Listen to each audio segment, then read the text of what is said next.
Selamat datang di konten baru kami, The Cost Survival Nyeruput. Jadi, gimana ceritanya?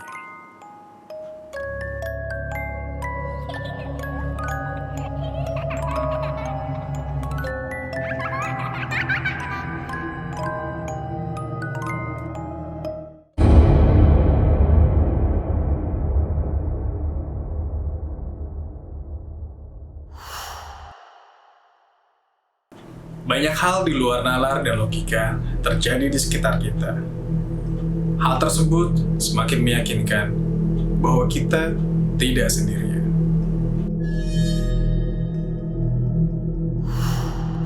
Jadi, cerita kali ini datang dari pengalaman masa kecil saya.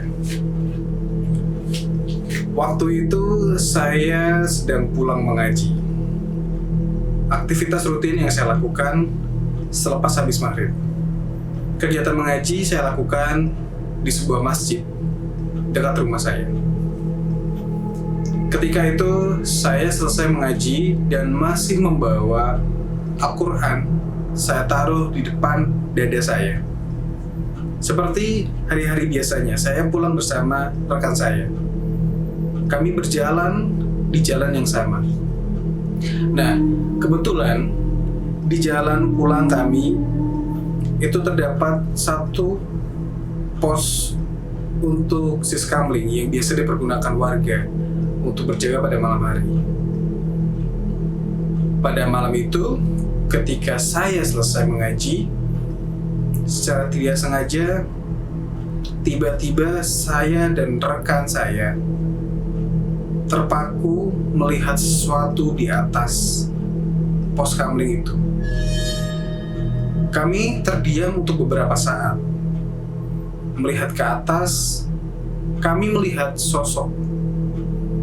Penampakan bola merah menyala di atas pos kamling tersebut. Padahal hari-hari sebelumnya, bola api tersebut tidak ada. Kami hanya terdiam dengan masih memeluk Al-Quran di depan dada kami. Setelah kami terdiam beberapa saat, akhirnya saya lari kembali ke masjid dan rekan saya lari entah kemana. Harapan saya ketika saya pulang ke masjid, saya mendapatkan teman untuk kembali jalan pulang. Dan benar saja, setelah saya menunggu beberapa saat, akhirnya ada beberapa rekan yang selesai mengaji dan akhirnya kami pulang secara bersamaan. Dan saat itu saya tidak menceritakan kejadian itu kepada teman-teman saya dengan harapan saya mendapatkan teman ke arah pulang dan teman saya agar tidak takut.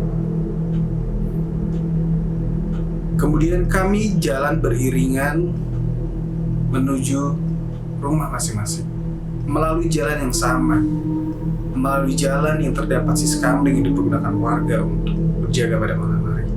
Dan apa yang terjadi benar seperti apa nih? Bola api yang tadinya ada di atas pos kamling sekarang sudah tidak ada. Saya hanya terdiam tanpa memberitahu siapapun. Dan setelah saya berpamitan dengan rekan-rekan saya, karena kebetulan arah jalan kami agak berbeda, dan saya lari sekencang-kencangnya mencoba untuk menghindar dengan harapan tidak terjadi apa-apa.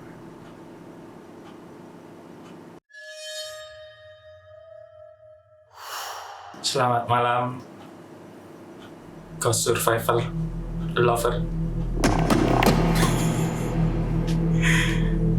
Baru episode pertama udah cerita horor.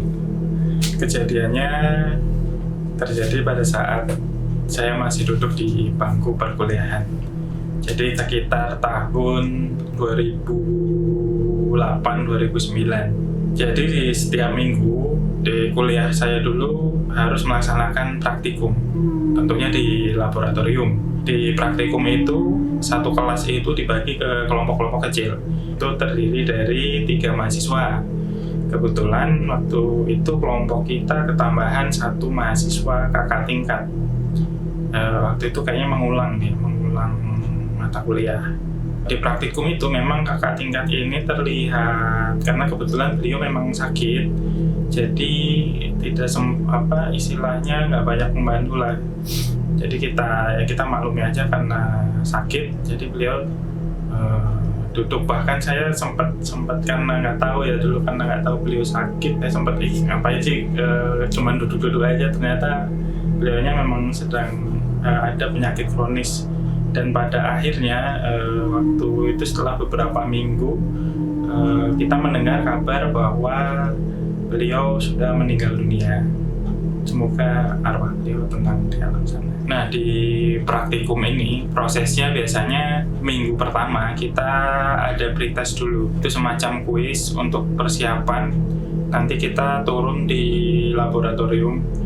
Jadi supaya nanti pas kita ngeracik bahan kimia itu kita udah siap. Kalau kita bisa lulus pretest itu, kita nanti diizinkan minggu depannya untuk langsung praktikum di laboratorium. Nah, waktu itu posisinya kita bertiga sudah menjalankan pretest, kemudian bisa lanjut ke praktek.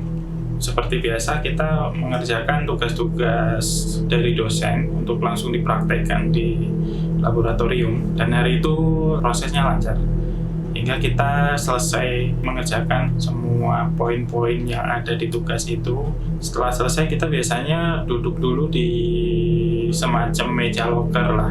Setelah selesai mengerjakan proses praktikum, jadi biasanya kita mengisi ada semacam form untuk disiapkan nantinya dalam bentuk laporan, dan laporan itu biasanya ditandatangan langsung oleh dosen.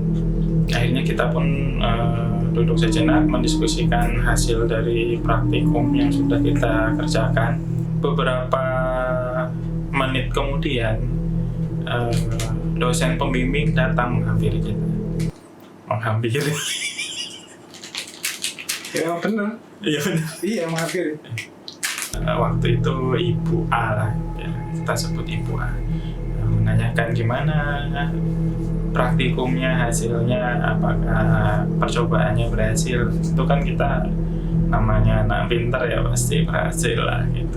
Setelah menanyakan hasil praktikum, Ibu A ini mengobrol-ngobrol sedikit hingga akhirnya beliau menanyakan, mana kakak tingkat yang mau janjian pretest kemarin gitu. Wajah kita langsung kaget. Saya langsung bilang, kakak tingkat yang mana, Bu? Sebut saja namanya Mawar. Mbak Mawar, katanya mau pretest susulan. Akhirnya saya cuman bisa lihat-lihatan dengan 2 teman saya yang lain dengan wajah agak kaget, bingung. Akhirnya saya memastikan lagi ke dosen, Mbak Mawar, Bu. Iya, dia kemarin janjian mau pretest susulan gitu. Karena dia ada jadwal praktikum yang baratnya diundur. Astagfirullahaladzim, kaget aku.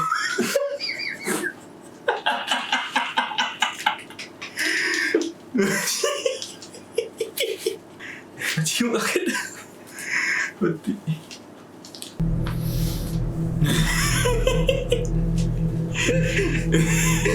Bisa ngerekam? Bisa. Barusan lampu jatuh sendiri. Jadi saya pastikan lagi ke Ibu A bahwa memang yang dimaksud kakak tingkat ini Mbak Mawar, kakak tingkat kita yang beberapa minggu lalu memang satu kelompok dengan kita, dan beliau sudah meninggal. Setelah saya jelaskan bahwa Mbak Mawar ini sudah tutup usia, mendadak ke Ibu A, kaget, bertanya-tanya, yang benar Mas, kapan Mawar meninggal? Jelaskan sudah 2 minggu lalu Bu. Ibunya tambah kaget karena saya bilang 2 minggu yang lalu. Dan akhirnya ibunya duduk, menenangkan diri. Setelah beberapa saat, Ibu A pun bercerita, jadi Mbak Mawar ini datang ke ruangan beliau menanyakan kapan bisa pretest susulan, dan Ibu A menjanjikan hari itu pada saat kita praktikum bersama, di mana itu sudah tepat seminggu setelah Mbak Mawar tutup usia. Jadi sebenarnya siapa yang datang ke ruangan Ibu A untuk janjian melaksanakan pretest pada hari itu? Untung sih ya nggak datang yang pretest. Coba kalau datang, nggak tahu deh.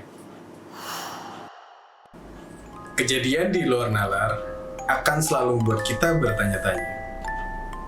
Kita tidak akan memaksa Anda untuk mempercayainya, walaupun itu nyata. Sekian cerita nyeruput kali ini. Jadi, apa cerita selanjutnya?